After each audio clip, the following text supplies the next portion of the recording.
Chapter 2 Nightlife. For the rest of the day, I felt sad, sad, sad. You look sad, Humphrey, Golden Miranda said when she was cleaning my cage right before lunch. According to the chart Miss Mack had left, it was her turn to take care of me, thank goodness. Miranda was the best cage cleaner and never said yuck. She put on throwaway gloves, then cleaned my potty corner, changed my bedding, gave me fresh water, and finally, oh joy, gave me fresh grain, some lettuce, and mealworms. This will make you happy, she said as she slipped me the special treat she'd brought from home, cauliflower. Naturally, Miranda had good taste. I promptly saved it in my cheek pouch until I could store it in my sleeping house. Hamsters like to stash food for the future. After my cage was taken care of, I felt well enough to observe Miss Brisbane more carefully. Now Miss Mack was tall, wore bright blouses, short skirts, and high shoes. She wore bracelets that jingle jangled. She spoke in a loud voice and waved her arms, and walked all around the room when she taught. Mrs. Brisbane, on the other hand, was short with short gray hair. She wore dark clothes and flat shoes, and she didn't jingle jangle at all. She spoke in a voice just loud enough to hear and sat at her desk or stood at the chalkboard when she taught. No wonder I was feeling drowsy after lunch. All that nice food and all that soft talking. Is that all this hamster does? Sleep? She asked at one point when she glanced over at my cage. Well, he's ternal, replied Raise Your Hand Heidi Hopper. Raise your hand, Heidi, said Mrs. Brisbane. What's ternal? You know, ternal. He sleeps during the day, said Heidi. I was wide awake now.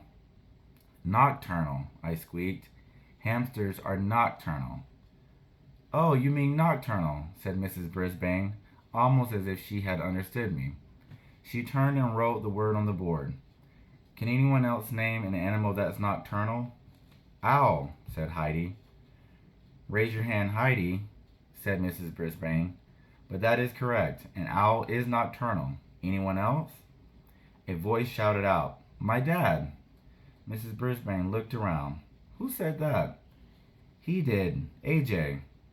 Garth Tungwell pointed at AJ. Both boys sat at the table nearest to my cage. What about your dad? Said Mrs. Brisbane. AJ squirmed in his seat. Well, my mom always says my dad is nocturnal, 'cause he stays up so late watching TV. Stop giggling, Gail, and a few other students snickered. Mrs. Brisbane didn't crack a smile. Her use of the word is correct, she said, though technically humans are not nocturnal. Any others? Eventually the class came up with more names of nocturnal animals like bats and coyotes and opossums, and Mrs. Brisbane said that the class would be learning more about animal habits later in the year. If she'd just look at me, she could learn a lot. But I noticed for the rest of the day that Mrs. Brisbane stayed far from my cage, as if I had a disease or something. She read a mighty fine story to us in the afternoon, though. In fact, I couldn't get back to my nap afterward. It was about a scary house and these scratching noises and a ghost. Thump, thump, thump. The ghost came down the hall. Oh, I had shivers and quivers. I have to say, Mrs. Brisbane knows how to read a story. Her voice changed and her eyes got wide, and I forgot about her gray hair and her dark suit. To speak the truth, my fur was on end. The story had a funny ending because it turned out the ghost wasn't a ghost at all. It was an owl. At the end of the story, everybody laughed, even Mrs. Brisbane. I was beginning to think that life with this new teacher wouldn't be so bad, but I changed my mind when the bell rang at the end of the day, and all my classmates raced out of the room, leaving me alone with her. She erased the chalkboard and gathered up her papers. I could tell that we'd be going home soon. Suddenly, I began to worry. What if Mrs. Brisbane lived in a scary house with spooky noises and a thumping ghost? Or even worse, what if Mrs. Brisbane had a scary pet, like a dog? My mind was racing as fast as I was spinning my wheel when she finally approached and looked down at me, frowning. Well, you're on your own now, she said. With that, she closed the blinds and walked away. But I heard her mutter, rodent, under her breath. She left the classroom and closed the door. She left me alone, all alone in room 26. I had never, ever been alone before. As the room slowly grew darker and quieter, I thought back to the happy times at Miss Mack's apartment.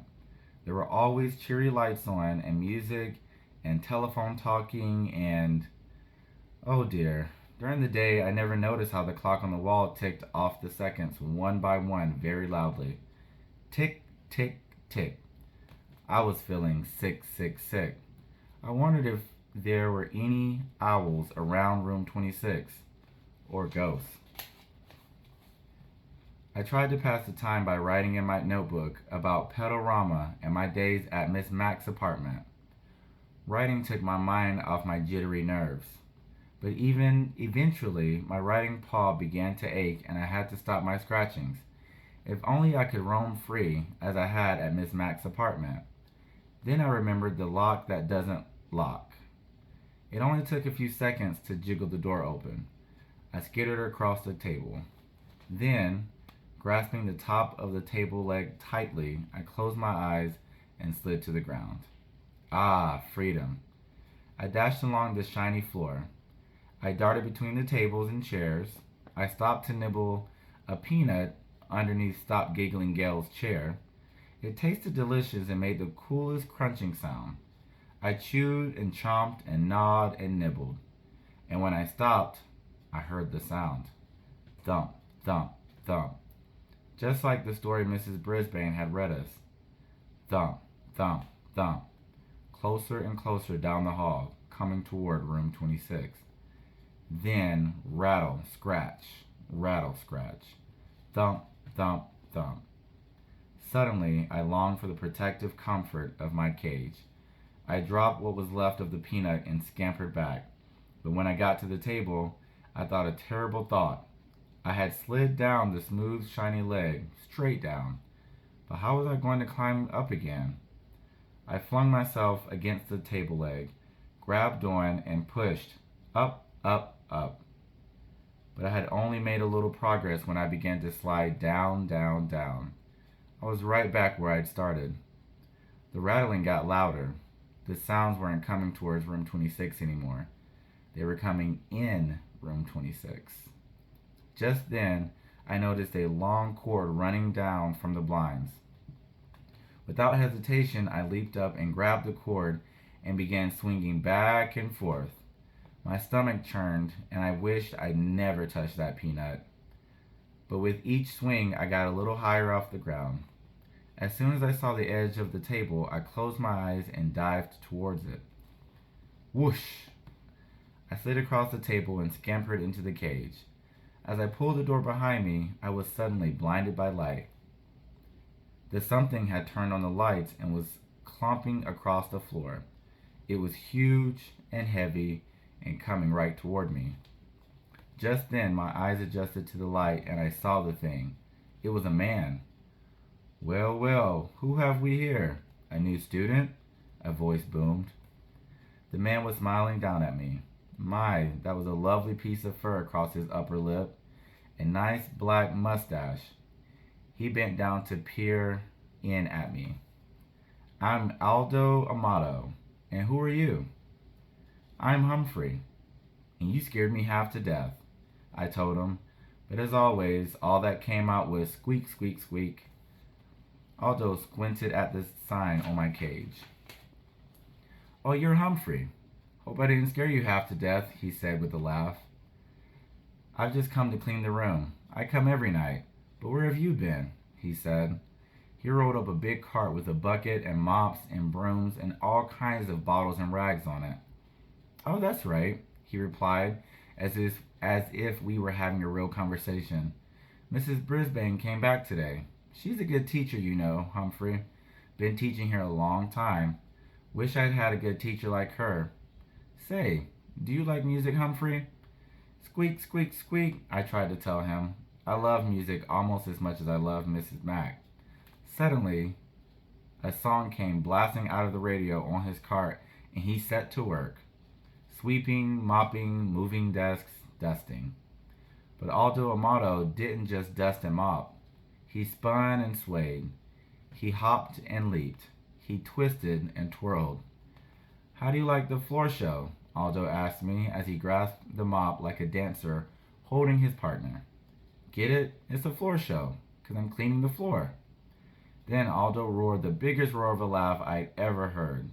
His big mustache shook so much I thought it might fall off. You like that? I'll show you real talent, Humphrey.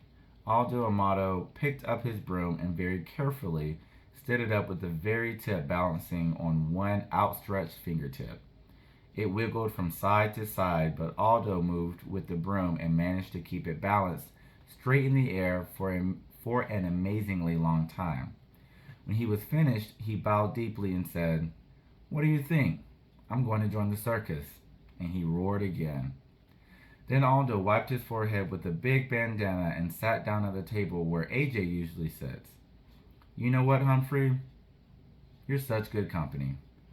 I think I'll take my dinner break with you. Do you mind? Please, please, please, I squeaked. Aldo pulled his chair right up to my cage. Hey, you're a handsome guy, like me. Here, a little bit of green won't hurt you, will it? He tore off a piece of lettuce from his sandwich and pushed it through the bars. Of course, I hid it in my cheek pouch. Aldo chuckled. Good for you, Humphrey. Always save something for a rainy day. The two of us shared a very pleasant meal as Aldo told me about how he used to have a regular job where he worked during the day. But then his company closed down and he couldn't find a job for a long time. He couldn't even pay the rent when he was lucky enough to get hired here at Longfellow School.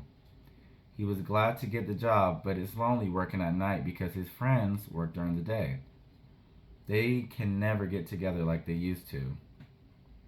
I tried to squeak to him about all the creatures like me that are also nocturnal, and Aldo listened. I know you're trying to tell me something, Humphrey, but I can't tell what it is. Maybe you're just saying I'm not alone after all, huh? Squeak, he understood. Aldo stood up and threw his trash into the plastic bag on his cart.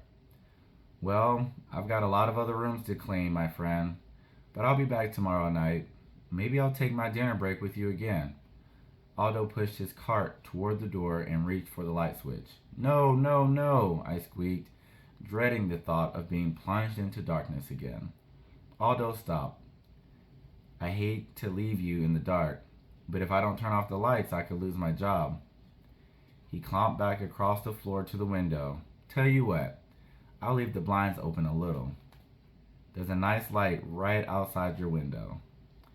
After he turned off the lights and left, I chomped on the lettuce I'd saved and basked in the warm glow of the streetlight and my new friendship with Aldo.